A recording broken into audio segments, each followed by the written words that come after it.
আসসালামু আলাইকুম রহমতুল্লাহি ওয়া বারাকাতুহু। সকলকে আমার নতুন ভিডিওতে স্বাগতম জানাই।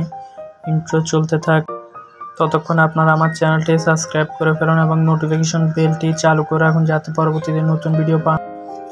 আজকে প্রায় অনেক দিন পর সাইকেল নিয়ে বের হয়েছি। গন্তব্য হলো কাঠটুলি সাগরিকা বিচ, রানী রাসমণি ঘাটের ওইখানে।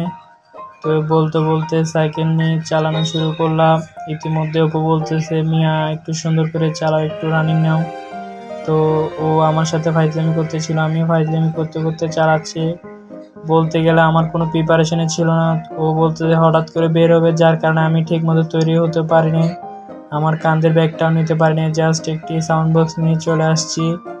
তো পরবর্তীতে ঘুরতেছি, সাইকেল চালাচ্ছি, এর মধ্যে দেখতেছি টল রোডের মধ্যে অনেকগুলো গাড়ি চলে আসছে।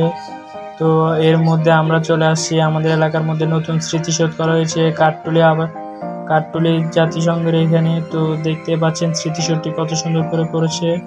তো এর মধ্যে বলতে বলতে চলে আসছি আমরা সাগরিকা স্টেডিয়ামের পাশে রানী রাসমণি ঘাটের এখানে। তো সাইকেল চালাচ্ছি, আমি ছিলাম রাস্তার এই পাশে আর অপু ছিল রাস্তার ওই পাশে। মূলত ওই আমারে বলতেছিল যে আমি ভিডিও করতেছি, তুমি চালাও 2 হাত ছাড়ি। তো আমি বললাম যে না ভাই, বেশি রিস্ক হয়ে যাচ্ছে গা।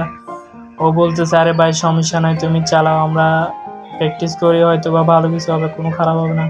তো আমিও আল্লাহর রহমতে চালানো শুরু করলাম। প্রায় অনেক দূর পর্যন্ত চালিয়েছি, প্রায় আমার ভয়টা কেটে গিয়েছে। আর যে ভয়টা আমি পাচ্ছিলাম হয়তো বা পড়ে যাবো, বাট দেখতেছি না, আল্লাহর রহমতে খুব ভালোভাবে চালিয়ে নিয়েছি। ইতিমধ্যে ভিডিও শেষ করে দিচ্ছি, খুবই শর্ট ভিডিও ছিল, আরও ভিডিও পাবেন সামনের দিকে। আমাদের জন্য দোয়া করবেন, ইনশাল্লাহ আপনাদের পাশে থাকার চেষ্টা করবো সবসময়। আল্লাহ হাফেজ, ভালো থাকবেন।